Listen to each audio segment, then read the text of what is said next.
जय हिंद प्यारे विद्यार्थियों, कैसे हो आप सब। आई होप आप सब बहुत अच्छे होंगे। हम 10th चैप्टर जान रहे थे ग्रामर के अंदर, जिसमें आज हम टेंस का दूसरा जो भाग है वो करेंगे, जिसमें हमने प्रेजेंट टेंस को अच्छे से जाना। और आज हम टेंस का दूसरा भाग जिसे हम पास्ट टेंस कहते हैं उसको हम अच्छे से समझेंगे, जिसमें हम पास्ट की विद स्ट्रक्चर, पास्ट के चार जो सब कैटेगरीज होती है, पास्ट के चार पार्ट्स होते हैं, उनको अच्छे से विद एग्जाम्पल अच्छे से जानेंगे। तो आप भी अच्छे से मेरे साथ कॉपी लेके बैठ जाइए और ध्यानपूर्वक जो मैं चीज़ें नोट करवा रहा हूँ बेसिक में वो आप नोट कीजिए, और जल्द ही हम इस पास्ट टेंस को अच्छे से समझेंगे। तो हेडिंग डालिए पास्ट टेंस। हिंदी में इसको बोलते हैं भूतकाल। क्या बोला जाता है इसको? भूतकाल। आप इससे समझ गए होंगे वे सारी की सारी घटनाएं जो बीते हुए समय में हो गई, या वे सारी की सारी घटनाएं जो भूतकाल में घटित हुई। ऐसे काम, ऐसी कोई घटना, ऐसा कोई कार्य, कोई ऐसी एक्शन इवेंट जो भूतकाल में घटित हो चुकी है, तो उसके लिए हम कौन सा टेंस प्रयोग करेंगे? तो उसके लिए हम हमेशा भूतकाल के का प्रयोग करेंगे। वे सारी की सारी घटनाएं सामान्य भूतकाल के अंदर आती है, ठीक है ना।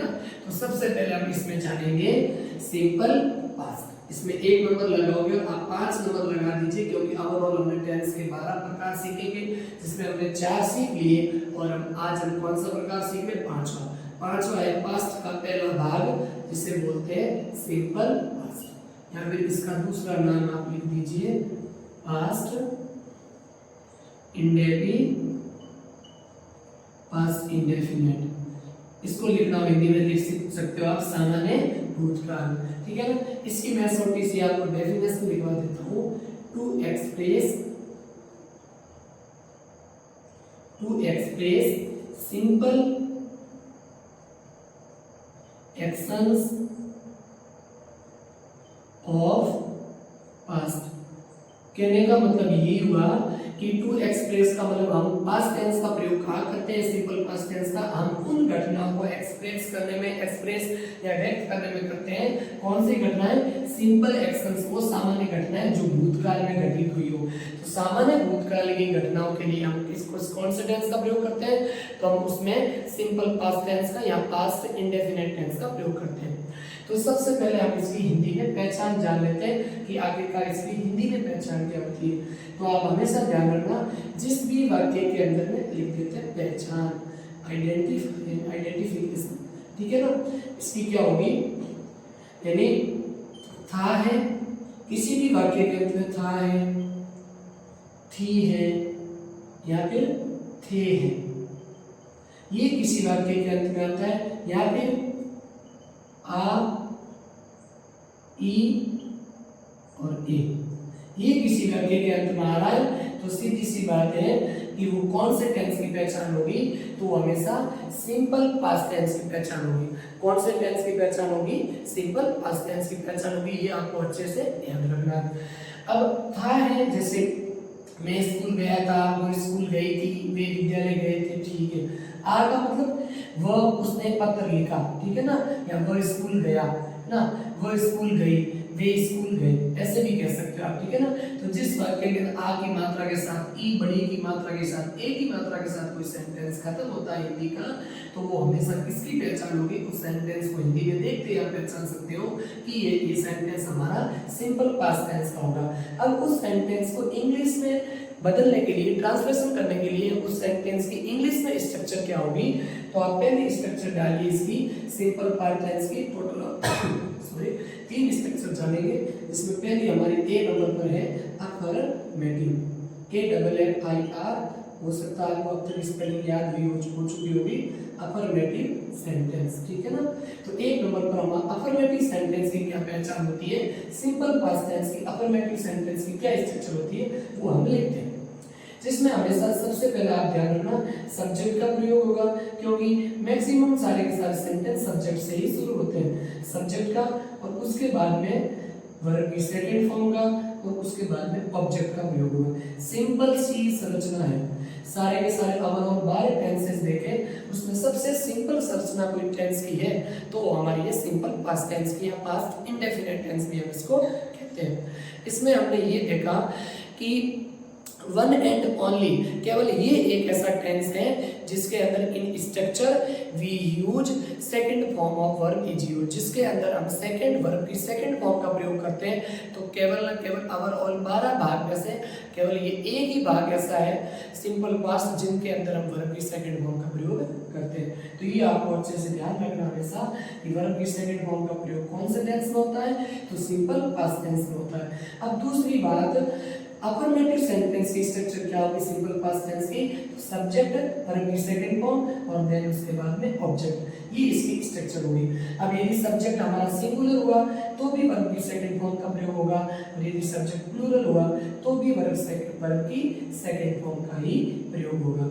वर्ब की सेकंड फॉर्म कौन सी होती है, हमने बताया था, जिसे आप क्या कहते हो, पास्ट फॉर्म होती है ना वर्ब की सेकंड फॉर्म, तो वो हुई। ठीक है, अब उसके बाद में हम आगे बढ़ते हैं। इसीलिए वर्ब की सेकंड फॉर्म को पास्ट फॉर्म करते हैं क्योंकि वो पास्ट टेंस में यूज होती है। क्लियर। और पास्ट टेंस के भी कौन से भाग में, सिंपल पास्ट पहले भाग में, जिसको हम पांचवा टेंस नाम दे चुके हैं। अब इसकी हम वाक्य लिखते हैं। सबसे पहले मैंने वाक्य लिखा कि वह स्कूल गई, ठीक है ना, तो आप क्या लिखोगे, सी वेंट टू स्कूल।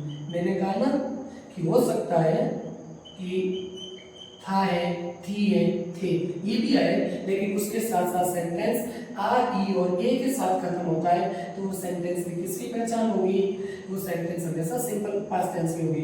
और आप वर्ब की सेकंड फॉर्म देख के पहचान सकते हो कि केवल वर्ब की सेकंड फॉर्म कौन सा टेंस में आती है, पास्ट इंडेफिनिट। तो सी वेंट टू स्कूल, वह विद्यालय गई, ठीक है ना। अगला,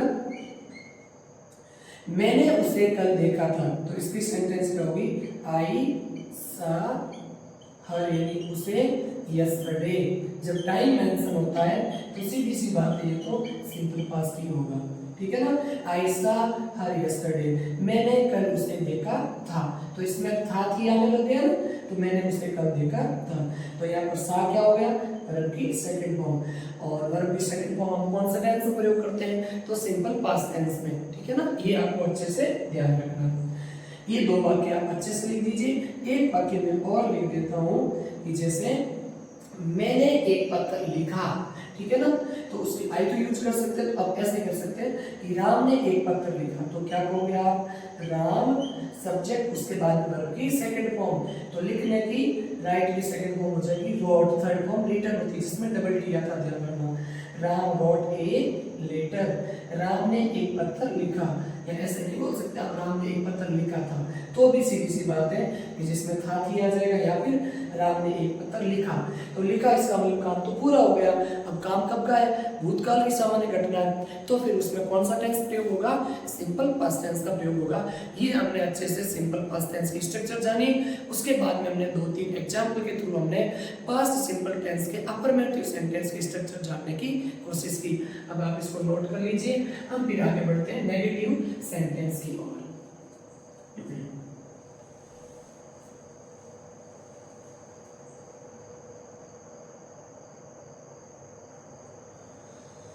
अब आगे हम बढ़ते हैं, दूसरा सेंटेंस है हमारा कौन सा, नेगेटिव सेंटेंस।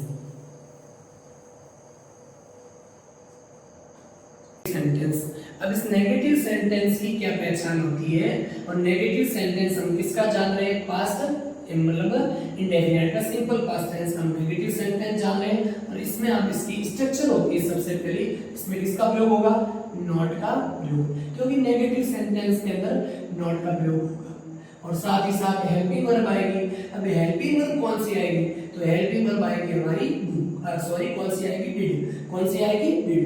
तो स्ट्रक्चर इसकी सबसे पहले हम लिख सकते हैं STRUCTURE, स्ट्रक्चर में हम लिख देते हैं, और स्ट्रक्चर हमारी होगी इसके अंदर सबसे पहले सब्जेक्ट आएगा, सब्जेक्ट के बाद में डिड का प्रयोग होगा, कौन सी हेल्पिंग वर्ब का प्रयोग होगा, डिड का, और उसके बाद में मेन वर्ब की फर्स्ट फॉर्म, और देन खत्म किसके साथ में होगा, ऑब्जेक्ट के साथ। ये कौन से सेंटेंस की पहचान है, तो ये नेगेटिव सेंटेंस है किसका, सिंपल पास्ट टेंस का, या पास्ट इंडेफिनिट टेंस के नेगेटिव सेंटेंस की स्ट्रक्चर क्या होती है, सबसे पहले उसमें सब्जेक्ट का प्रयोग होता है, फिर उसके अंदर किसका प्रयोग होता है, और उसके बाद में डिड हेल्पिंग वर्ब आती है, डू डज डिड। तीनों के बाद में हमेशा आपको एक बात ध्यान रखनी है कि डू हो गया, डज हो गया और डिड हो गया, तीनों के बाद में हमेशा कौन सी फॉर्म का प्रयोग होता है, तो मेन वर्ब वर्ब की फर्स्ट फॉर्म ऑलवेज यूज होती है, डू डज डिड तीनों के बाद में मैन वर्ब की फर्स्ट फॉर्म का प्रयोग करते हैं। अब घबराने आपके दिमाग में ये सवाल आ रहा होगा कि हमने पढ़ा कि वर्ब की सेकंड फॉर्म का प्रयोग पास्ट टेंस के अंदर होता है, लेकिन मेन वर्ब की फर्स्ट फॉर्म का प्रयोग पास्ट टेंस के अंदर कैसे हो गया?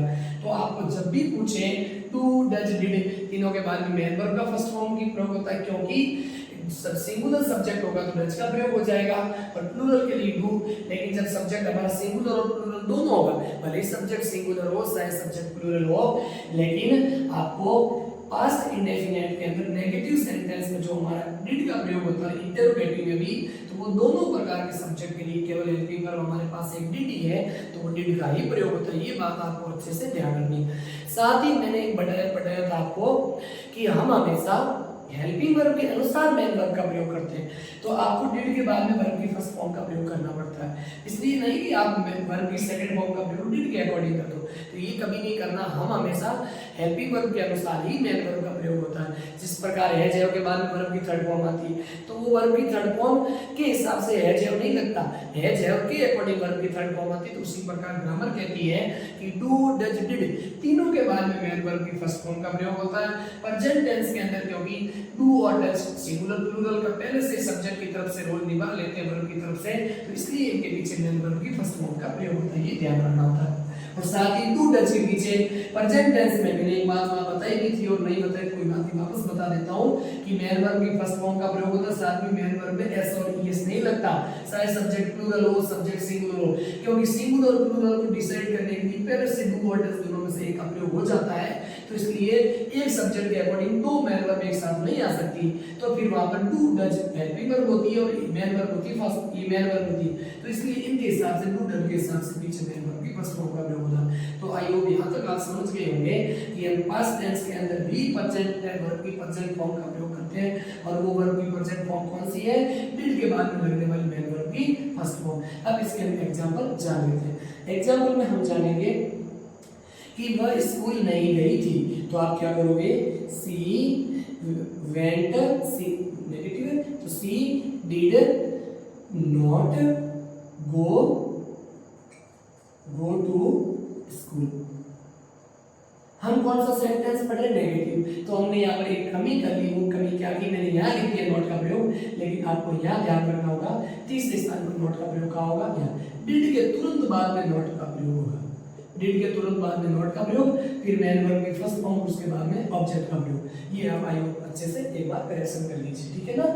तो आप तीसरे स्थान पर किसका प्रयोग? नॉट का। वो इस विद्यालय नहीं गई थी, तो C did not go to school. अगला एग्जांपल, वे नहीं खेले थे, तो आप क्या करोगे? They did not play, they did not play cricket, वे क्रिकेट नहीं खेले थे, CRICKET क्रिकेट, ठीक है ना। यहाँ तक आपको अच्छे से समझ में आया होगा।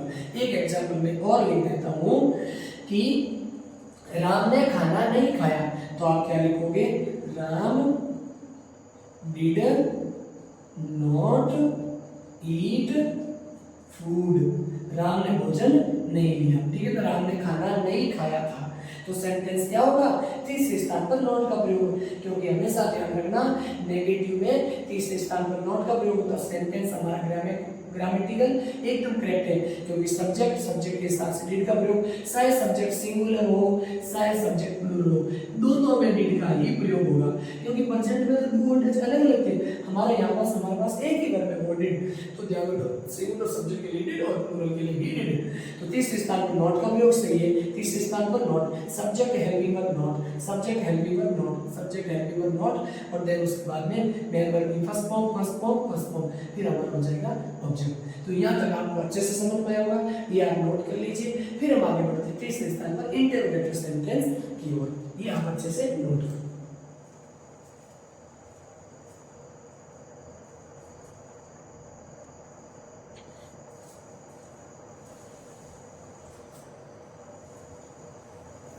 अब हम जानते हैं तीसरे नंबर पर हमारा इंटरोगेटिव सेंटेंस। इंटरोगेटिव सेंटेंस की क्या पहचान होती है? सिंपल पास्ट टेंस का हम इंटरोगेटिव सेंटेंस जानेंगे।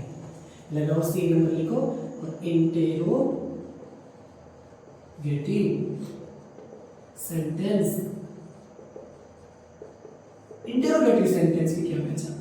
सबसे पहले आप जान लीजिए इंटरोगेटिव सेंटेंस कौन से होते हैं जिनके अंदर हम कोई क्वेश्चन पूछते हैं। और इंटरोगेटिव सेंटेंस कहाँ से स्टार्ट होते हैं? हेल्पिंग वर्ब से और डब्ल्यूएच वर्ड से। तो इसकी स्ट्रक्चर क्या होगी? सबसे पहले हेल्पिंग वर्ब का प्रयोग होगा और हेल्पिंग वर्ब हमारे पास क्या है? डिड। तो हम डिड का ही प्रयोग करेंगे क्योंकि प्रॉपर कौन सा टेंस सामने है? Past tense. और सिंपल पास्ट टेंस के अंदर कौन से सेंटेंस की बात कर रहे हैं? Interrogative sentence. तो अब हेल्पिंग वर्ब क्या होगी? डिड। और उसके बाद में सब्जेक्ट, फिर मेन वर्ब की फर्स्ट फॉर्म और उसके बाद में object. Clear? Do does did तीनों के बाद मेन वर्ब की फर्स्ट फॉर्म मैं हमने ये जान लिया अच्छे से। अब एग्जांपल मैं लिख देता हूँ, ठीक है ना? इसका एग्जांपल हम ऐसे लिखे, क्या तुमने मुझे पुकारा था? तो क्या लिखूंगा? डिड यू कॉल मी? क्या तुमने मुझे पुकारा? ठीक है, अगला सेंटेंस, क्या तुम क्रिकेट खेले थे? ठीक है ना? तो क्या होगा? Did you play cricket? क्या तुम क्रिकेट खेले थे? ठीक है ना? तो did you play CRICKT cricket. Clear? अगला एग्जांपल, क्या राम ने पत्र लिखा? तो आप क्या कहोगे? Did Ram write a letter? क्या राम ने पत्र लिखा? तो did Ram write a letter. ये ध्यान रखना आपको अच्छे से। और यदि इसका इंटरोगेटिव नेगेटिव बनाना हो तो did you not call me? Did you not play cricket? क्या तुम क्रिकेट नहीं खेले थे? Did Ram write a letter? तो इसका नेगेटिव क्या बनेगा? Did Ram not write a letter? क्या राम ने पत्र नहीं लिखा था? तो नेगेटिव इंटरोगेटिव नेगेटिव बनाने के लिए तीसरे स्थान पर नॉट का प्रयोग करते हैं। बाकी वही सेंटेंस भी हेल्पिंग वर्ब से स्टार्ट होगा और क्वेश्चन मार्क के साथ में खत्म होगा। केवल नेगेटिव सेंटेंस फुल स्टॉप के साथ खत्म होते हैं, लेकिन इंटरोगेटिव नेगेटिव सेंटेंस होगा वो हमेशा क्वेश्चन मार्क के साथ खत्म होगा। तो ये आप अच्छे से नोट कर लीजिए। ये हमने सिंपल जो हमारा पास्ट टेंस था उसको जान लीजिए और उसके बाद में हम आगे बढ़ते हैं पास्ट कॉन्टिन्यूअस टेंस की ओर। पास्ट कॉन्टिन्यूअस टेंस के अंदर हम क्या जानेंगे कि वे घटनाएं या वो कार्य, वो एक्शन, कोई इवेंट जो भूतकाल के अंदर जारी था, तो वो किस में आएगा? पास्ट कॉन्टिन्यूअस में आएगा। तो दूसरा नंबर का हमारा टेंस है उसका नाम है past continuous, NUOUS, past continuous. ये ध्यान रखना हमें अच्छे से। क्लियर? अब पास्ट कॉन्टिन्यूअस की पहचान क्या होती है? तो आप लिखोगे रहा था, खेल रहा था, स्कूल जा रही थी, रहा था, रही थी।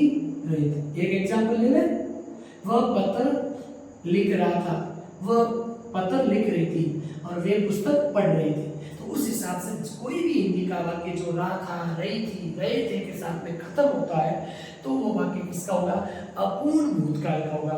वह भूतकाल की एक्शन जो पूरी नहीं हो रही है, प्रोग्रेस में काम चल रहा है, ठीक है ना? ऐसा आपको ध्यान रखना।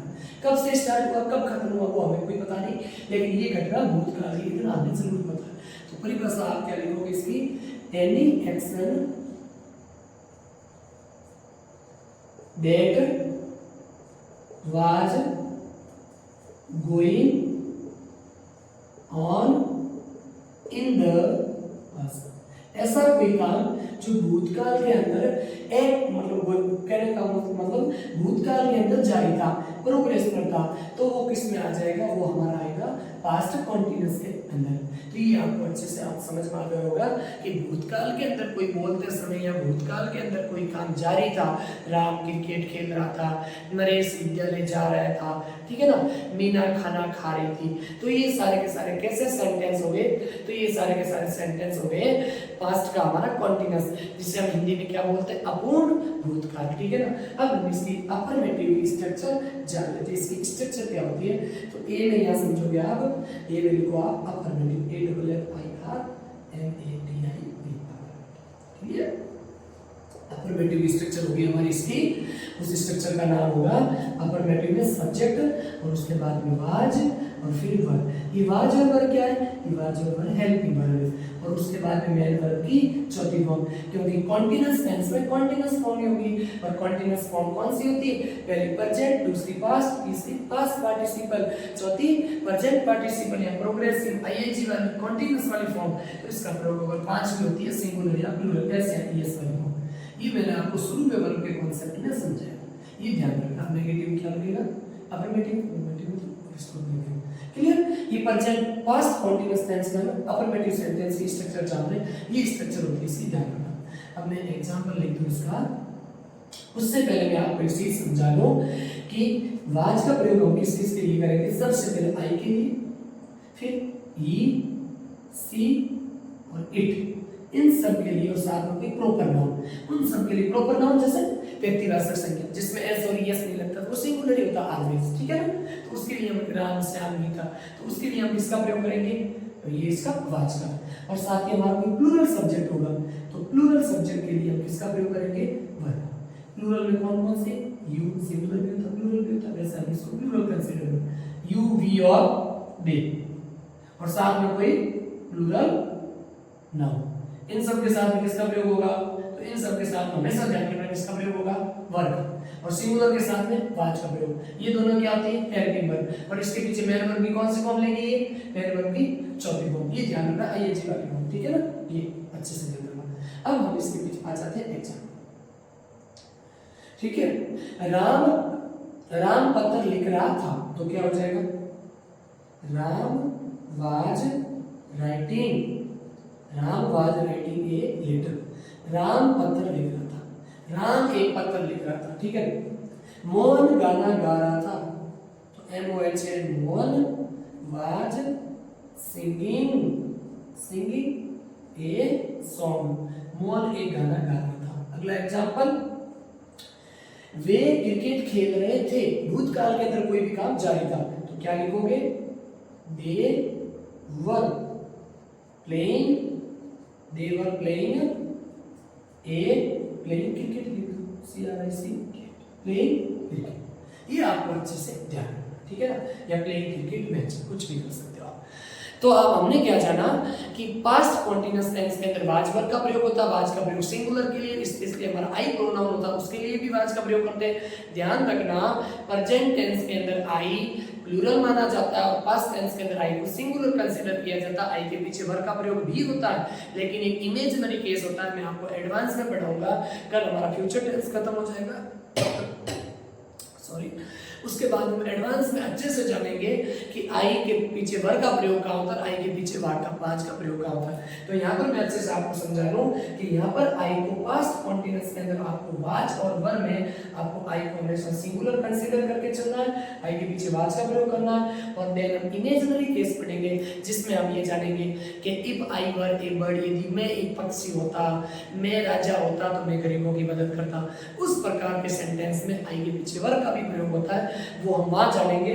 और यहाँ पर अनरियल क्लोज अलग होता है, या फिर रियल केस में हम आई के पीछे वाज का प्रयोग करते हैं। तो सीधी सी बात है, आपको बाकी झंझट खत्म कर दो, वाज का आई के साथ प्रयोग होगा और वर्ब का प्रयोग प्लूरल सब्जेक्ट के साथ, और सिंगुलर सब्जेक्ट में आपको आई के साथ ही, सी, इट, इन सब के साथ में वाज का प्रयोग करना है पास्ट कॉन्टिन्यूअस के अंदर। अब हम पढ़ते हैं आगे नेगेटिव की ओर, ये आप नोट कर लीजिए।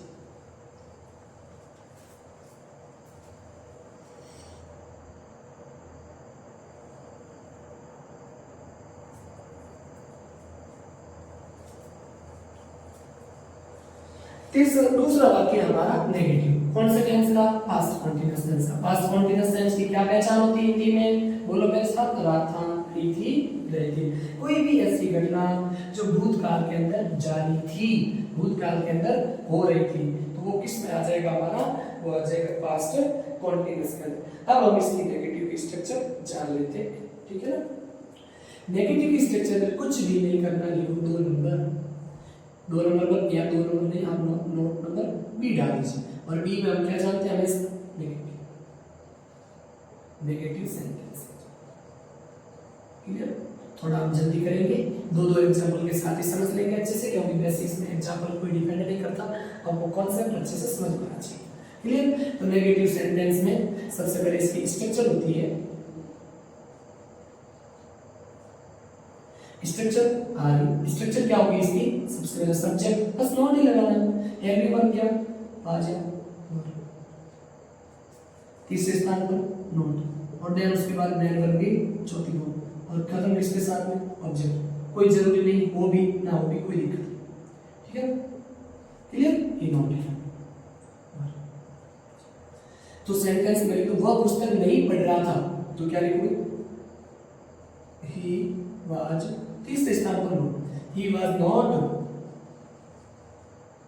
रीडिंग ए नॉवल, लिख दो NOVEL, बार बार बुक लिखते हैं, बार बार लिखते हैं। अगला, वह खाना पका रही थी, तो क्या करोगे, सी वाज कुकिंग फूड, वह खाना पका रही थी। क्लियर, हमें तो नेगेटिव लिखना है, तो भूलो मत, तीसरे स्थान में किसका प्रयोग, नॉट का। वो खाना नहीं पका रही थी, तो she was not cooking food. Clear, FWD। तीसरा एक एग्जाम्पल और लिख दो कि वह स्कूल नहीं जा रही थी, तो क्या लिखोगे, अभी स्कूल नहीं जा रहे थे, they were not going to preposition और स्कूल। ये यहाँ तक आइए बच्चे से समझ गए होंगे आप नेगेटिव सेंटेंस की स्ट्रक्चर भी। 5 वर्ग के साथ में नॉट का प्रयोग कौन से स्थान पर, दिल्ली कहता हूं मैं, थर्ड प्लेस पर किसका प्रयोग, नॉट का प्रयोग। बिना हेल्पिंग वर्ब के क्या नेगेटिव सेंटेंस पॉसिबल है, no negative sentence is always possible without a helping verb. Helping verb के बिना नेगेटिव सेंटेंस पॉसिबल नहीं है। नॉट का प्रयोग बिना हेल्पिंग वर्ब के हो सकता है, लेकिन नेगेटिव सेंटेंस में हेल्पिंग वर्ब आपको जरूरी चाहिए। ठीक है ना, अब हम आगे बढ़ते हैं इंटरोगेटिव सेंटेंस की ओर। इंटरोगेटिव सेंटेंस की स्ट्रक्चर क्या होगी हम ये जानेंगे, और उसके बाद में बच्चे से इसके एग्जांपल जानेंगे। लिखो इंटरोगेटिव सेंटेंस, ठीक है ना, थोड़ी जल्दी कर रहे हैं क्योंकि हमें पास्ट टेंस पूरा खत्म करना है। सी नंबर पर लिखोगे इंटरोगेटिव सेंटेंस। इंटरोगेटिव सेंटेंस की क्या पहचान होती है, तो इंटरोगेटिव सेंटेंस की पहचान होती है जिसके अंदर हम कोई क्वेश्चन पूछ रहे हैं, ठीक है ना, या किसी से कोई क्वेश्चन करते हैं, ये ध्यान रखना। तो इसकी स्ट्रक्चर हो जाएगी STRUCTURE। स्ट्रक्चर का मतलब होता है संरचना। क्या होगी इसकी स्ट्रक्चर, सबसे पहले आएगी हेल्पिंग वर्ब, और हेल्पिंग वर्ब कौन सी, दिमाग में माइंड में गैस करो, आज और वर्ब, और उसके बाद में किसका प्रयोग, बस ये सब्जेक्ट और हेल्पिंग वर्ब में उलट पुलट होता है, बाकी इसकी अफर्मेटिव की सेम स्ट्रक्चर होती है बस, ठीक है ना। और तीसरे स्थान पर मेल वर्ब की चौथी फॉर्म, नेगेटिव तो है नहीं, इंटरोगेटिव नेगेटिव तो नोट लगाते हैं, और उसके बाद में ऑब्जेक्ट। क्लियर, ये आपको ध्यान रखना। और इंटरोगेटिव में क्वेश्चन मार्क भूल कर भी मत छोड़ना, बीच इसको लगाना जरूरी है। क्लियर, तभी ये पूरा माना जाता है आपका। अब एग्जाम्पल से मैं समझाऊं, और आज का प्रयोग आई के लिए और सिंगुलर सब्जेक्ट के लिए, वर्ब का प्रयोग सारे प्लूरल सब्जेक्ट के साथ, प्लूरल नामों के साथ भी, और सब्जेक्ट जैसा होगा वैसी ही हेल्पिंग वर्ब है। एक बात आपने माइंड में कभी सोची कि हेल्पिंग वर्ब का प्रयोग हम क्या तो कैसे करते हैं मेरे भाई, हेल्पिंग वर्ब का प्रयोग हम पहले करते हैं, लेकिन करते हैं इसके बाद आने वाले सब्जेक्ट के अनुसार ही। हेल्पिंग वर्ब का प्रयोग इंटरोगेटिव सेंटेंस में सब्जेक्ट से पहले होता है, जो सब्जेक्ट उसके बाद में आता है उसके अनुसार ही हेल्पिंग वर्ब का प्रयोग इंटरोगेटिव सेंटेंस में सब्जेक्ट से पहले होता है, ये भी ध्यान रखना। और WH वर्ड वाले में इंटरोगेटिव सेंटेंस में हेल्पिंग वर्ब आती है, वो WH वर्ड के अकॉर्डिंग कभी नहीं आती, क्योंकि कभी ये डिफाइन नहीं हुआ कि कोई कौन सा WH वर्ड सिंगुलर है कौन सा प्लूरल है, वो उसके बाद आने वाले सब्जेक्ट के अकॉर्डिंग आती है, ये ध्यान रखना। तो हम स्ट्रक्चर इसका वाक्य जान ले कि क्या तुम एग्जाम की प्रिपरेशन कर रहे थे, क्लियर, तो क्या लिखोगे, वाज वे एग्जाम, वे के लिए लिख दो, ठीक, प्लूरल लिख दो, were you preparing, PREPARING, were you क्या तुम एग्जाम की प्रिपरेशन कर रहे थे, ठीक है ना, तो were you preparing for the exam, ये ध्यान रखो क्वेश्चन मार्क। अगला, क्या वह स्कूल जा रहा था, तो क्या लिखोगे, was he going to school, क्या वो स्कूल जा रहा था, तो क्या हो जाएगा, इंटरोगेटिव सेंटेंस में हम हमेशा हेल्पिंग वर्ब का प्रयोग पहले करते हैं और वो सब्जेक्ट के अनुसार करते हैं। इसमें हमारा सब्जेक्ट सिंगुलर ही है, तो इसके according was, subject you plural है, या फिर दे होता, बी होता तो भी हम किसका प्रयोग करते हैं, प्लूरल नाउन होता तो भी हम किसका प्रयोग करते हैं, वर्ब का। यदि आई होता तो हम किसका प्रयोग करते हैं, वाज का। आई वाला भी लिखवा दो, क्या मैं पुस्तक पढ़ रहा हूं, ठीक है ना, ऐसा लिख दो आपके, क्या वो पुस्तक, क्या मैं स्कूल जा रहा था, ठीक है, ऐसा आपको लिखना है। तो आप क्या करोगे, वाज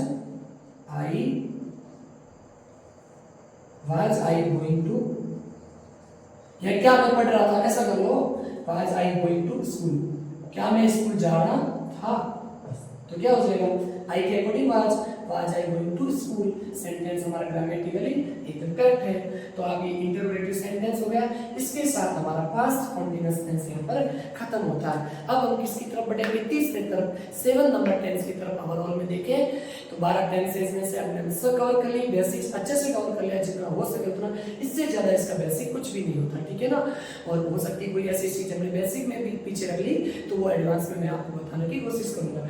आप कमेंट में बता दीजिए मुझे कि कौन सी चीज मैंने मेरी मिस प्रिंटिंग भी हुई है, मिस्टेक हो चुकी है, होगी मेरी, ठीक है ना, या फिर कोई मैंने चीज कोई कॉन्सेप्ट नहीं पढ़ाया तो वो आप बेसिक में मेरे को कमेंट में आप आराम से मेंशन कर लीजिए, उसको मैं देख के आराम से आने वाली क्लासेस में आपका डाउट क्लियर कर लूंगा, ठीक है ना। अब हम बढ़ते हैं तीसरे पास्ट परफेक्ट टेंस की ओर, ये आप नोट कीजिए।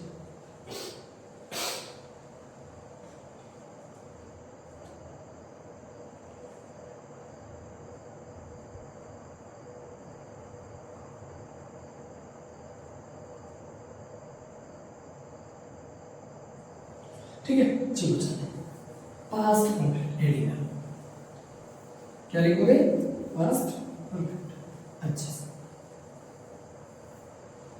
ठीक है, लिखो। मैं आपको मैसेज कर लेता हूँ थोड़ा सा।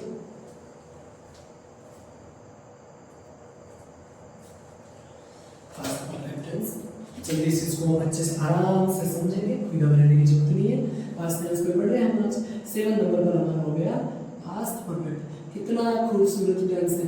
अब इसकी खूबसूरती का राज अलग है, वो हमें ये समझना होगा कि सबसे पहले इसका हिंदी में स्ट्रक्चर समझे, क्योंकि हिंदी बहुत प्यारी भाषा है ना, तो इसमें स्ट्रक्चर जानना भी हमें अच्छे से समझ में आ जाता है, ठीक है ना। तो इसलिए हम इसका समझेंगे। सबसे पहले क्या था, ठीक है, चुका था, चुकी थी, चुके थे, क्लियर, लिखो। चुका था, कितनी प्यारी भाषा, चुकी थी, ठीक है ना, वह खाना खा चुकी थी और चुके थे, सुखा था, चुकी थी, सुखे थे। साथ ही अभी मैं यहाँ पर कुछ और लिख रहा हूं, साथ ही आपको क्या लिखना है, आ था, ठीक है ना, ई थी और ए थी,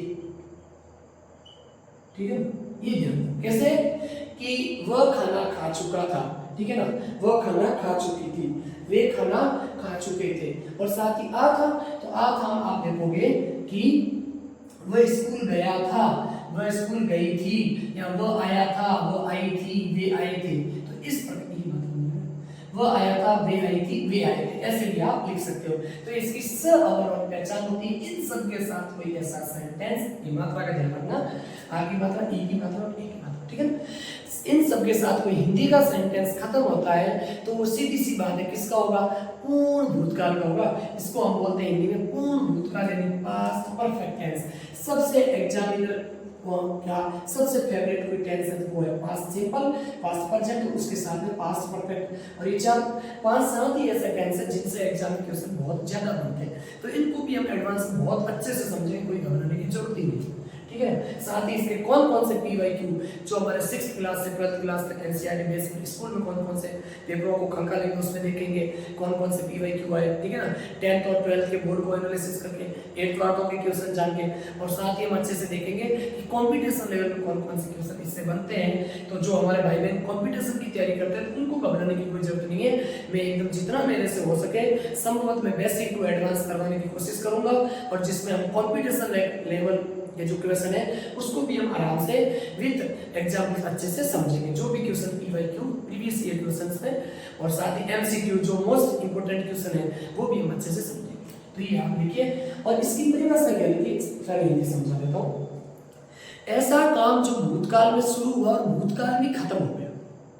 भाई भूतकाल में शुरू हुआ और वर्तमान काल में खत्म हुआ, ये तो फिर पास्ट परफेक्ट हो जाएगा, ठीक है ना। लेकिन ऐसा काम जो भूतकाल में शुरू हुआ और भूतकाल के अंदर ही खत्म हो गया तो वो आएगा हमारा पास्ट परफेक्ट के अंदर। हिंदी में आपको लिखना होगा वे एक्शंस या वे घटना या वह कार्य जो भूतकाल के अंदर शुरू हुआ और भूतकाल में ही फिनिश हो गया उसे हम बोलते हैं, क्या बोलेंगे, पास्ट परफेक्ट टेंस। अब अपूर्ण नहीं, पूर्ण भूतकाल, ठीक है, पूर्ण भूतकाल है। अब इसका फर्स्ट चीज की इंग्लिश लिख सकते हैं, एनी एक्शन ठीक है ना, that was started started in the past, ठीक है ना, in the past time, ठीक है ना, ये ध्यान रखना, in the past, और and finished in the, और साथ ही पास्ट टेंस में खत्म हो गए और पास्ट टेंस में शुरू हो गए, तो उनको हम किसके रूप में जानेंगे, तो उन्हें हम जानेंगे any action that started in the past and finished और and finished in the past, तो उसे हम क्या कहेंगे, पास्ट परफेक्ट टेंस के अंदर आएगा। अब इसकी जल्दी से हम अफर्मेटिव स्ट्रक्चर जान लेते हैं, ठीक है। पहले देखो अफर्मेटिव, इसको क्या बोलोगे, सदा सदा के लिए हिंदी में सकारात्मक। कौन से टाइप्स के वाक्य के भाग होते हैं, असर्टिव सेंटेंस की दो टाइप होती है, एक तो नेगेटिव और एक पॉजिटिव, जिस पॉजिटिव को दूसरा नाम क्या है, अफर्मेटिव, ठीक है ना, ठीक है। अब हम इसकी स्ट्रक्चर जान लेते हैं। सबसे पहले आएगा सब्जेक्ट प्लस मार्क नाम, वही ठीक है, इसको बहुत देख देना, दूसरा हम लिखेंगे स्मार्ट को यूज करते हैं अच्छे से, ठीक है। अफर्मेटिव सेंटेंस की पहचान होगी, सबसे पहले सब्जेक्ट, उसके बाद में हेड और उसके बाद में वर्ब की थर्ड फॉर्म, वर्ब की थर्ड फॉर्म तो किसकी भी वर्ब की थर्ड फॉर्म प्लस ऑब्जेक्ट, ये पहचान होगी किसकी, हमारी, तो ये पहचान होगी हमारी affirmative sentence structure of affirmative sentence of past perfect tense is equal to क्या होगा, subject had plus main verb की थर्ड फॉर्म ऑब्जेक्ट। यहाँ पर हेड क्या होगा, और एक बात हमेशा ध्यान रखना, मेन वर्ब की थर्ड फॉर्म कभी भी सब्जेक्ट के सीधे तुरंत बाद में नहीं आ सकती, और ना ही मेन वर्ब की थर्ड फॉर्म सीधे आती है।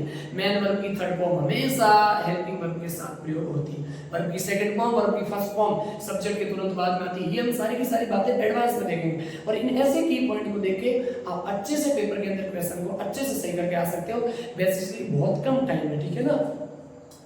तो हमने क्या लगा, हेड है ओके, और हेड के साथ मेन वर्ब की थर्ड फॉर्म आ रही तो पास्ट परफेक्ट, और हैज है के साथ थर्ड वर्ब फॉर्म आ रही तो प्रेजेंट परफेक्ट। ये ध्यान, एग्जांपल ले लो, क्या उसने अपना होमवर्क पूरा कर, मतलब उसने अपना होमवर्क पूरा कर लिया था, तो इंटरोगेटिव की बात नहीं, तो क्या लिखोगे, she had done her homework, उसने अपना होमवर्क पूरा कर लिया था, clear, she had done her homework, उसने अपना होमवर्क पूरा कर लिया था। अगला, वह स्कूल जा चुका था, तो ही हैड वर्ब की थर्ड फॉर्म गो वेंट, और बोलो गॉन टू स्कूल या मंदिर कॉलेज कुछ भी कह सकते हो, मार्केट, ठीक है। He had gone to school, वह स्कूल जा चुका था और उसने अपना होमवर्क पूरा कर लिया। सी के लिए हर और ही के लिए ही जाएगा, ये ध्यान रखना, ठीक है ना। अब हमारा कौन सा टेंस, अफर्मेटिव तो खत्म हो गया, अब हम बढ़ते हैं नेगेटिव की ओर, और साथ ही कौन से नेगेटिव की बात कर रहे हैं, पास्ट परफेक्ट के नेगेटिव सेंटेंस की स्ट्रक्चर की। नेगेटिव में क्या होगा, केवल ना केवल किसका प्रयोग, नॉट, बस, और सबसे नहीं अफर्मेटिव वाला सेम। अब अफर्मेटिव की स्ट्रक्चर याद कीजिए, नेगेटिव और इंटरोगेटिव अपने आप बन जाएगी, एक दो बनाओगे फिर अपने आप समझ में आ जाएगा। इंटरोगेटिव में हेल्पिंग वर्ब पहले, क्योंकि हेल्पिंग वर्ब का प्रयोग तो नेगेटिव में भी होता, और आपको प्रेजेंट और पास्ट का अफर्मेटिव के साथ साथ नेगेटिव याद रखने की जरूरत है, क्योंकि उन दोनों में हेल्पिंग वर्ब नहीं आती, किसमें, पास्ट, ये आपका सिंपल पास्ट और साथ ही आपका सिंपल प्रेजेंट, दोनों उसके अफर्मेटिव नहीं आती, क्लियर। इसमें हम दूसरे नाम पर जाएंगे, नेगेटिव सेंटेंस। नेगेटिव सेंटेंस की क्या पहचान होगी, नकारात्मक वाक्य, सीधी सी बात है, नॉट का प्रयोग होगा इसके अंदर। अब इसमें हम देख लेते हैं कि नेगेटिव सेंटेंस के अंदर स्ट्रक्चर क्या होगी, तो सब्जेक्ट प्लस क्या पढ़ रहे, past perfect, head plus not, तीसरे स्थान पर कोई संदेह की बात नहीं, नो डाउट, है ना, नॉट का प्रयोग तीसरे स्थान पर, third place, plus main verb की थर्ड वर्ब। ये थर्ड वर्ब किसके हिसाब से लगी, हेल्पिंग वर्ब के हिसाब से, इसीलिए मैंने कहा according to helping verb we will sense always man, ठीक है ना। तो subject had not main verb की थर्ड वर्ब और उसके बाद में ऑब्जेक्ट, ये ध्यान, ठीक है। एग्जांपल मैं लिख दूं, एग्जांपल मैं लिखूं कि वे घर नहीं पहुंचे थे, तो क्या लिखोगे, they had not reached home वे घर नहीं पहुंचे थे, ठीक है ना, क्लियर, वे घर नहीं पहुंचे थे, तो क्या आ जाएगा, दे नॉट रीच्ड होम। अगला एग्जांपल आप लिखो कि, है ना, वह पुस्तक नहीं पढ़ चुका था, ठीक है, तो क्या लिखोगे, यहाँ पे मैं लिख दो, आई का एग्जांपल लिख दो, आई हैड नॉट, पुस्तक वाला तो बार बार लिख देते, कैसे लिखते, not completed, COMPLETED, not completed, है ना, नॉट कंप्लीटेड आवर होमवर्क, ऐसे कर सकते हो, I had not completed my work, ठीक है, मैं मेरा काम पूरा, मैं यहाँ कैसे लिख दीजिए, कोई तकलीफ नहीं है, I had not completed my homework लिखो, या एडजेक्टिव में यहाँ पर आप ऐसे लिख दो कि आवर होमवर्क लिखो, या फिर इसके लिए तो माई लिखो, my work, I had not completed my task लिख दो, मैं मेरा टास्क पूरा नहीं कर चुका, ठीक है ना, मैं मेरा टास्क पूरा नहीं कर चुका था, तो I had not completed my task, clear, तो ये आपको अच्छे से ध्यान रखना, ठीक है ना, इनका आपको अच्छे से चीजों का ध्यान रखना। तो ये हमने नेगेटिव सेंटेंस की स्ट्रक्चर जान ली, अब हम अच्छे से जानेंगे किसका, और अब हम जानेंगे इंटरोगेटिव सेंटेंस की स्ट्रक्चर। इंटरोगेटिव सेंटेंस के अंदर हम अच्छे से पढ़ेंगे कि इंटरोगेटिव सेंटेंस की क्या पहचान होती है और साथ ही उसकी क्या स्ट्रक्चर होती है पास्ट परफेक्ट टेंस के अंदर। मिटा दो इसको, लिख दीजिए अच्छे से,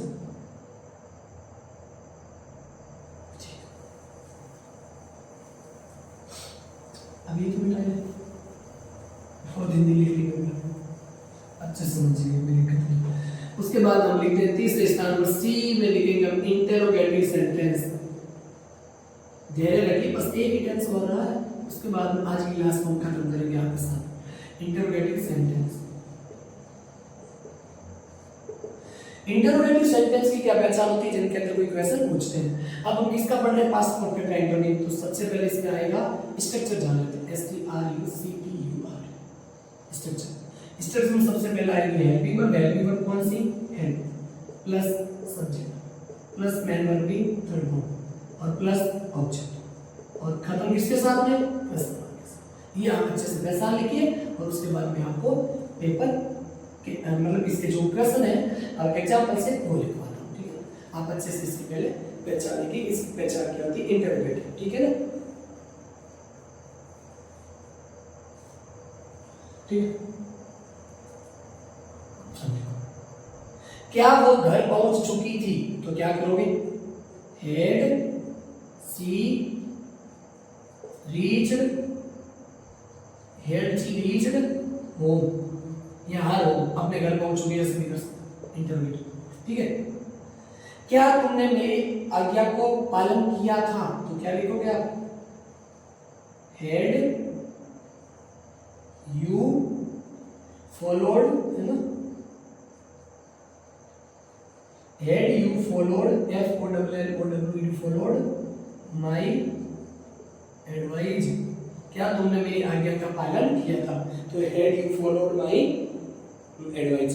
अगला सेंटेंस लिखते हैं हम, अगला सेंटेंस आप ऐसे लिख दो, गी, है ना, ये दो बहुत है, एक आप और लिखना चाहो तो और लिख दो, क्या मैंने खाना, क्या उसने खाना पकाया था, ठीक है ना, तो ऐसे लिख दो, ये खाना भी तैयार किया था, तो आप ऐसे लिख दो, हेड सी, ठीक है ना, कुक्ड, हेड सी कुक्ड फूड, ठीक है ना, क्या उसने भोजन तैयार किया था या क्या उसने भोजन पकाया था, तो हेड सी कुक्ड फूड।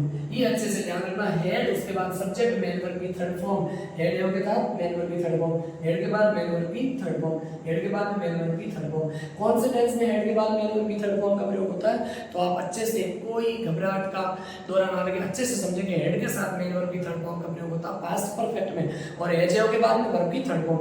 जितने भी परफेक्ट होते हैं हमारे, present perfect, past perfect, future perfect, तीनों में वर्ब की थर्ड फॉर्म की, मेन वर्ब की थर्ड फॉर्म आती है, और सब कॉन्टिन्यूअस होता है हमारा, तीन तो प्योर कॉन्टिन्यूअस और तीन परफेक्ट कॉन्टिन्यूअस, उन सब में आती है वर्ब की चौथी फॉर्म। तो ये 9 तो भाग हो ही गए, ठीक है। पीछे रहे 3, एक तो सिंपल प्रेजेंट और सिंपल पास्ट और सिंपल फ्यूचर, इन सब की हेल्पिंग वर्ब अलग अलग होती है आपको, और मेन हेल्पिंग वर्ब तो आती नहीं, मेन वर्ब में ध्यान रखना। फ्यूचर में हेल्पिंग वर्ब होती है विल और शैल, जो मॉडल का भी काम करती है। अब आप ये नोट कीजिए अच्छे से, और उसके बाद में लास्ट में पढ़ते हैं आपका कौन सा टेंस, तो उस टेंस का नाम होगा पास्ट परफेक्ट कॉन्टिन्यूअस। ये अच्छे से आप नोट कीजिए।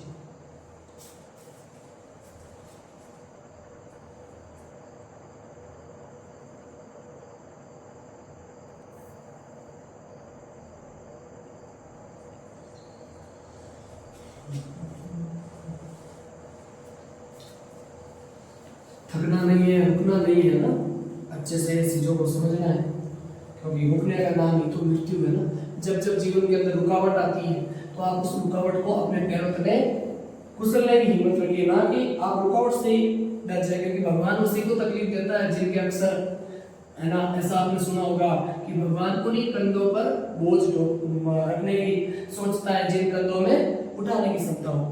तो घबराने की कोई जरूरत नहीं है। जिस व्यक्ति के अंदर जब जब जीवन में कोई परेशानी आई है तो उसने डटकर और हौसले के साथ, साहस और एकदम बहादुरी के साथ, आत्मविश्वास और एकदम उसको खुद के अंदर कॉन्फिडेंस था कि मैं इस चीज को कर सकता हूँ, तो उस व्यक्ति ने ही अक्सर सफलता पाई है। तो आप भी घबराइए नहीं और हमेशा अच्छे से पढ़ाई करते रहिए, और साथ ही अपने माँ बाप का भी, और साथ ही जो आपके शुभ चिंतक है उनके प्रेरणा स्रोत और उनकी प्रेरणा में रखे, उनकी गाइडेंस के अंदर रखे आप अच्छे से अपने आप को इम्प्रूव करने की कोशिश कीजिए। और यदि दूसरों से हटकर कुछ करना चाहते हो, हटकर कुछ अलग दिखना चाहते हो, तो आपको हटकर कुछ अलग करना ही पड़ेगा। और अपने विजन को हमेशा, अपना सारा का सारा फोकस, अपना सारा का सारा ध्यान हमेशा अपने लक्ष्य पर रखिए, ताकि आपको आने वाली कोई भी चीजें आपको लक्ष्य से भटक नहीं सकती। और यदि कोई ऐसी चीजें जो आपके लक्ष्य में बाधा डालती है, रुकावट डालती है, कोई हिंड्रेंस पैदा करती है, तो उस चीज को, एक स्टूडेंट का यही धर्म होता है, एक योद्धा का यही धर्म होता है कि एक झटके में उस चीज को त्यागने की क्षमता रखिए, क्योंकि आत्मसम्मान से बड़ी कोई चीज हो नहीं सकती। तो हाल फिलहाल के लिए आपका सफल होना ही आप सबके लिए और आपके घर वालों के लिए, हम सबके लिए सबसे बड़ी बात यह है कि आपका और हम सबका, यानी अपने अपने गोल की प्राप्ति करना और अपने लक्ष्य को अचीव करना ही हम सबका सबसे बड़ी उपलब्धि हाल फिलहाल के लिए यही होगी। तो आप अच्छे से डटे रहिए और मेहनत से, तब जहाँ पर आप हैं, हाल फिलहाल आपको कुछ भी नहीं आता है, बहुत सारी चीजें आती है, तो कोई दिक्कत नहीं, जहाँ भी है आप, जिस स्टेट में हैं, रोना आप छोड़िए और अच्छे से जहाँ भी है आप अच्छे से शुरुआत कीजिए, जिस दौर में आप हो, जैसी भी आपकी कंडीशन है, क्योंकि हर एक व्यक्ति की, है ना, उसकी बहुत सारी जो तकलीफ होती है, हर एक व्यक्ति में अलग अलग जो जीवन के अंदर संघर्ष लिखा होता है या अलग अलग तकलीफें उसके जीवन में आती है, तो उसको आपको घबराने की कोई जरूरत नहीं है। आप जहाँ पर है अच्छे से, जहाँ पर है अच्छे से अपने आप में भरोसा रखिए, बिलीव इन योरसेल्फ, और every and anything is possible, ठीक है ना। तो कोई दिक्कत की बात नहीं, अच्छे से आप जहाँ पर है वहाँ से अच्छे से आप शुरुआत कीजिए और अच्छे से आप डटे रहिए, और अंत में आपको बहुत अच्छा ही होगा, क्योंकि जो माँ सरस्वती होती है वो ऋण अपने ऊपर नहीं रखती, क्योंकि वो अच्छे से समझती है हम 5 गुना पढ़ाई करेंगे तो हमको 55 गुना, यानी उसका आपको ज्यादा ही बढ़ के मिलेगा, कोई ऐसी तकलीफ की बात नहीं। तो आप अच्छे से निसंकोच अच्छे से पढ़ाई कीजिए और अपने अध्ययन पर हाल फिलहाल ध्यान दीजिए, बाकी सब चीजों को साइड में रखिए, क्योंकि जिस व्यक्ति ने अध्ययन पर ध्यान दिया है ना, क्योंकि शिक्षा ही एक महत्वपूर्ण वस्तु है, यही आपका जीवन और हम सबका जीवन बदल सकती है। बाकी तो चीजें समय के साथ अपने आप परिवर्तित होती रहेगी। तो हम टेंस नंबर 8 पर आगे, और उसका नाम है, मार्कर चेंज कर लेते हैं, और उसका नाम है प्रेजेंट परफेक्ट कॉन्टिन्यूअस, ठीक है ना, प्रेजेंट परफेक्ट कॉन्टिन्यूअस, ये ध्यान रखना। क्या लिखोगे? Present perfect continuous. इसके साथ ये खत्म करने के साथ हम आज की क्लास को खत्म करेंगे। क्वांटी एंड यू और यू एस, सीधा है उसका उल्टा कर लो, ठीक है, और यू और यू के बीच में बात है, ये स्पेलिंग ऐड कर ले, प्रेजेंट परफेक्ट कॉन्टिन्यूअस, यानी एक ऐसा काम जो भूतकाल के अंदर शुरू हुआ था, लेकिन उसके अंदर, मतलब भूतकाल के अंदर कोई भी काम जारी था, लेकिन फिर भी उसमें समय मेंशन था, तो वो काम किसमें आएगा? तो वो काम आएगा आपका, आप कितने मिले पूछो, तो वो काम आपका किसमें आएगा? वो काम आएगा पास्ट परफेक्ट कॉन्टिन्यूअस के अंदर। तो सबसे पहले इसकी मैं पहचान लिख दूं कि से रहा था, से रही थी और से रही थी, ये इसकी हिंदी में पहचान होती है, आपको लिखना, आप अच्छे से लिख दीजिए, लिखो, से रहा था, 2 घंटे से खेल रहा था, समय में सुना, से रहा था, से रही थी और से रही थी, से रहा था, से रही थी और से, ये अच्छे से आपको ध्यान। हिंदी की पहचान इंग्लिश में देखो, एनी एक्शन ऑन गोइंग या दैट वाज ऑन गोइंग, ऐसे लिख सकते हो आप, that was on going in the past life, in the past, and time was included, MENTIONED, time was mentioned। ये आपको ध्यान, वो घटना जो भूतकाल के अंदर शुरू हुई हो लेकिन उसके अंदर टाइम मेंशन हो, ठीक है ना, तो टाइम मेंशन हो तो वो घटना किसमें आएगी, आपकी आएगी पास्ट परफेक्ट कॉन्टिन्यूअस के अंदर। ये आपको ध्यान रखना है, ठीक है ना, तो ये आपको अच्छे से ध्यान रखना है। तो any action that was on going in the past and the time was mention, ठीक है, एंड टाइम वाज मेंशन का टाइम का इधर लगा दिया, and the time was mention. अब इसकी सबसे पहले स्ट्रक्चर जानते हैं, STRUCTURE स्ट्रक्चर का संरचना, स्पेलिंग याद रखना इसकी, अफर्मेटिव की, कोई घबराने की जरूरत नहीं, बस वही केवल मीन लगाना है, subject plus had plus been plus main verb की चौथी फॉर्म और देन उसके बाद में ऑब्जेक्ट, ये इसकी पहचान है। ध्यान, हमने पास्ट परफेक्ट पढ़ा है, हेड के बाद वर्ब की थर्ड फॉर्म, प्रेजेंट परफेक्ट पढ़ा है, हैज के बाद में वर्ब की थर्ड फॉर्म। तो इसमें क्या होता है, केवल बीन का ही प्रयोग होता है, ठीक है ना, हेड और ये हेड और मेन वर्ब की चौथी फॉर्म के बीच कनेक्टिंग करने के लिए, इन दोनों को कनेक्ट करने के लिए कौन सा वर्ड आता है, हमारा बीन आता है, इसलिए इसका बीन का प्रयोग होता है, क्योंकि हेड और मेन वर्ब की थर्ड फॉर्म को कनेक्ट करने के लिए। अक्सर क्या होता है कि ग्रामर में एक कॉन्सेप्ट तो निकला है, ग्रामर अभी 5 मिनट पहले हमने पढ़ा कि हैज हैव हेड तीनों के बाद मेन वर्ब की थर्ड फॉर्म। यदि मान लो, ये एडवांस की बात है, यदि हेड के बाद में वर्ब की चौथी फॉर्म डायरेक्ट आ जाती तो ये गलत हो जाता, क्योंकि ऊपर तो कुछ समय हमने पहले पढ़ा था कि हेड के बाद वर्ब की थर्ड फॉर्म होता, अब हमें तो वर्ब की चौथी फॉर्म भी लगानी और थर्ड फॉर्म भी लगानी, तो हम क्या करेंगे, हेड के बाद में थर्ड फॉर्म लगा दी और बीन के बाद में मेन वर्ब की चौथी फॉर्म लगा दी, तो परफेक्ट भी आ गया और कॉन्टिन्यूअस भी आ गया, इसलिए पास्ट प्रेजेंट यानी पास्ट परफेक्ट होने के नाम लिखा। देखो आप सॉरी इससे कीजिए, पास्ट परफेक्ट, ठीक है, ये ध्यान रखिए अच्छे से। अब एग्जांपल, क्या वह, ऐसे लिखे, वह 2 घंटे से मूवी देख रहा था, ठीक है ना, तो क्या लिखोगे, he had been watching, he had been watching movie, ठीक है ना, फॉर 2 आवर्स, वह 2 घंटे से मूवी देख रहा था। तो ये कौन सा काम, ऐसा काम जो भूतकाल के अंदर समय के साथ चल रहा था, वो इसमें आएगा पास्ट परफेक्ट कॉन्टिन्यूअस के अंदर। अगला, he had been watching movie for 2 hours हो गया। अगला एग्जांपल आप ऐसे लिख दीजिए कि वह 2 घंटे से मेरा वेट, है ना, मैं 2 घंटे से उसका वेट कर रही थी, तो आप क्या लिखोगे, आई हैड बीन, तीसरे स्थान पर been, I had been waiting, ठीक है, I had been WAI I had been waiting for her, मैं उसके लिए वेट कर रही थी, ठीक है ना, I had been waiting for her since morning, since after dawn, मैं सुबह से उसका वेट कर रही थी, ठीक है ना, मैं सुबह से उसका वेट कर रही थी। डॉन होता है सुबह से, सुबह जल्दी समय होता है ना, बहुत से लोग से डॉन बोलते हैं, शाम वाले को डस्क बोलते हैं, ध्यान रखना। इन सबसे पहले सेंस का प्रयोग होता है, ये हमेशा ध्यान रखना, क्योंकि पॉइंट ऑफ टाइम। तो ये अच्छे से आपने अफर्मेटिव स्ट्रक्चर जान ली, हेड के बाद में बीन और बीन के बाद में मेन वर्ब की चौथी फॉर्म और मेन वर्ब की चौथी फॉर्म में हेड दोनों को कनेक्ट करने के लिए कौन आता है, बीन आता है, ये आपको ध्यान रखना। अब हम ये मैं मिटाता हूं, इसको क्लियर करता हूं और आगे हम बढ़ेंगे आपके नेगेटिव सेंटेंस की। क्लियर, नेगेटिव सेंटेंस लिखिए आप, बी नंबर पर नेगेटिव सेंटेंस।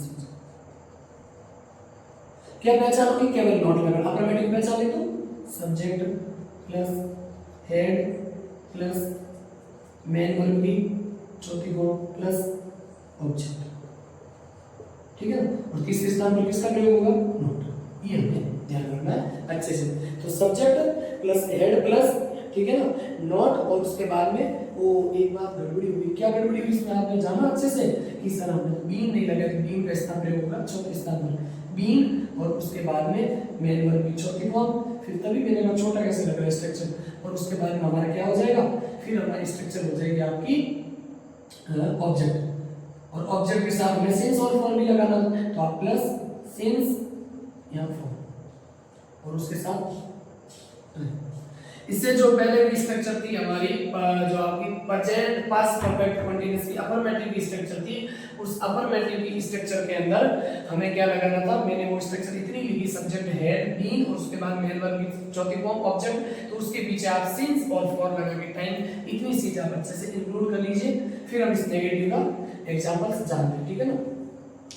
इसके अंदर सबसे पहले मैं ये एग्जांपल आपको देता हूं कि वह 2 घंटे से पुस्तक नहीं पढ़ रहा था, तो आप क्या करोगे, he had इस स्थान पर not, he had not been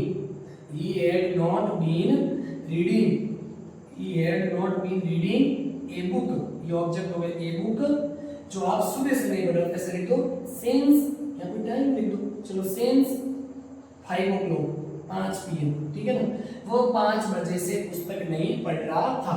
तो ऐसा काम जो भूतकाल में समय के साथ चल रहा था वो किसमें आएगा, पास्ट परफेक्ट कंटीन्यूअस में। हम यहाँ पर नेगेटिव का यूज करें तो तीसरे स्थान पर नॉट आएगा, सब्जेक्ट ही आएगा, ही के अकॉर्डिंग है, चाहे सब्जेक्ट प्लूरल हो चाहे सब्जेक्ट सिंगुलर हो, कोई डिपेंड नहीं करता। पास्ट के अंदर कोई ऐसी 2 हेल्पिंग वर्ब आती नहीं, डिड का प्रयोग भी दोनों के लिए होता है, हेड का प्रयोग भी दोनों के लिए होता है, साथ ही हेड के बाद में बीन लगता है, वो भी आपका दोनों सब्जेक्ट के लिए सेम ही लगता है, चाहे सब्जेक्ट सिंगुलर हो चाहे सब्जेक्ट प्लूरल, दोनों के लिए।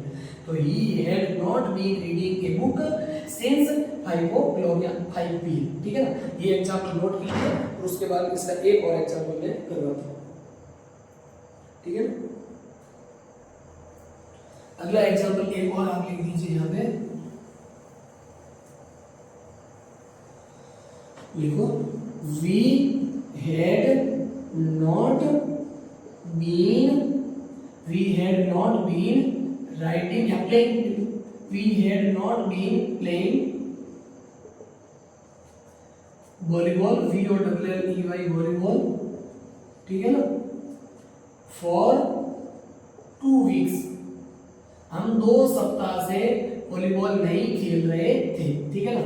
तो we had तीसरे स्थान पर not, we had not been playing volleyball for 2 weeks, ये आपको अच्छे से यहाँ तक ध्यान रखना। और उसके बाद में हम लास्ट हमारा जो सेंटेंस बचा वो बचा इंटरोगेटिव, और उसके बाद में आज के सेक्शन को हम खत्म करते हैं। तो लास्ट आप नोट करोगे इंटरोगेटिव सेंटेंस, लिखो तीसरे स्थान पर इंटरोगेटिव सेंटेंस। कौन सा टेंस में interrogative sentence, past perfect tense का इंटरोगेटिव सेंटेंस। उसकी स्ट्रक्चर क्या होगी, सबसे पहले आएगा हमारा हेल्पिंग वर्ब, और हेल्पिंग वर्ब हमने क्या यूज किया, हेड, क्या यूज किया, हेड, S-E-N-T-E-N-C, ठीक है ना, ये ध्यान रखना, क्लियर। तो आप स्ट्रक्चर ले लो सबसे पहले इसकी, स्ट्रक्चर में हम ये जानेंगे सबसे पहले हेड, हेल्पिंग वर्ब, हेड क्या है, हेल्पिंग वर्ब, और उसके बाद में सब्जेक्ट। कुछ बच्चे क्या करते हैं, हेड के बाद में बीन भी लगा, हेड बीन दोनों को बाहर ले रहे हैं, हेड अलग है बीन अलग है, यहाँ पर हेल्पिंग वर्ब केवल हेड है, तो हमें हेड को बाहर लेना, हेड प्लस सब्जेक्ट, और उसके बाद तीसरे स्थान पर बीन, और फिर क्या आ जाएगा हमारा मेन वर्ब की चौथी फॉर्म, और फिर ऑब्जेक्ट, और उसके साथ साथ क्या आ जाएगा, भूलना जाएगा ये हम अफर्मेटिव की सिंस और फॉर के साथ में टाइम। पास्ट में भी सिंस और फॉर ही आता है, और केवल आपका फ्रॉम का पेयर बनता है वहां पे फ्यूचर में, ठीक है ना, वहां पर सिंस की जगह फ्रॉम का प्रयोग होता है, बाकी फॉर तो तीनों में रहता है। तो had, subject, been, main verb की चौथी फॉर्म, ऑब्जेक्ट, नेम, उसके बाद सिंस फॉर के साथ समय। कोई पीरियड ऑफ टाइम है तो किसका प्रयोग होगा, फॉर का, और कोई पॉइंट ऑफ टाइम है तो किसका प्रयोग होगा, सिंस का। अब मैं एग्जांपल लिखता हूं, क्या तुम मेरा 1 घंटे से इंतजार कर रहे थे, तो इसके लिए क्या आएगा, चलो जगह तो पढ़िए, तो क्या तुम मेरा 1 घंटे से इंतजार कर रहे थे, तो आप क्या लिखोगे, had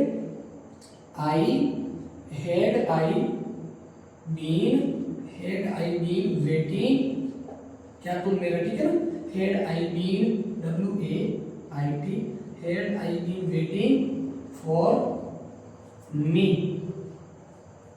क्या तुम मेरा, है ना, ऐसे लिख दो, हाँ, had I been waiting for, had you, तो क्या तुम हो, तो हैड यू, फिर क्या में मेरा हो जाएगा, had you been waiting for me for 2 hours, क्या तुम मेरा 2 घंटे से इंतजार कर रहे थे, तो हैड यू, क्या तुम, बीन वेटिंग फॉर मी, मेरा क्या कर रहे थे, वेट वेट, ठीक है ना, फॉर 2 आवर्स, तो ये वेट के पीछे फॉर प्रीपोजिशन आती है, वेट फॉर समथिंग या वेट फॉर समथिंग नहीं, वेट फॉर समवन, किसी व्यक्ति के लिए फॉर, और उसके बाद में फॉर 2 आवर्स, ये फॉर है आपका जो पॉइंट ऑफ टाइम को, पीरियड ऑफ टाइम को बताता है, वो है यहाँ पर फॉर। और लास्ट एग्जांपल आप इसके साथ में करेंगे, तो लास्ट एग्जांपल लिख दो आप, लास्ट एग्जांपल लिख दो कि हैड ही बीन रीडिंग बहुत watching,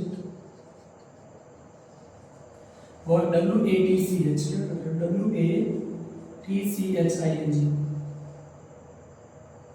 had he been watching, ठीक है ना, क्या वह सुबह से मूवी देख रहा था, ठीक है ना, तो had he been watching movie, या दूसरी movie MOVI, movie, had he watching a movie since morning, क्या वह सुबह से मूवी देख रहा था, तो उसके लिए क्या आ जाएगा, had he been watching movie since morning, MORNING।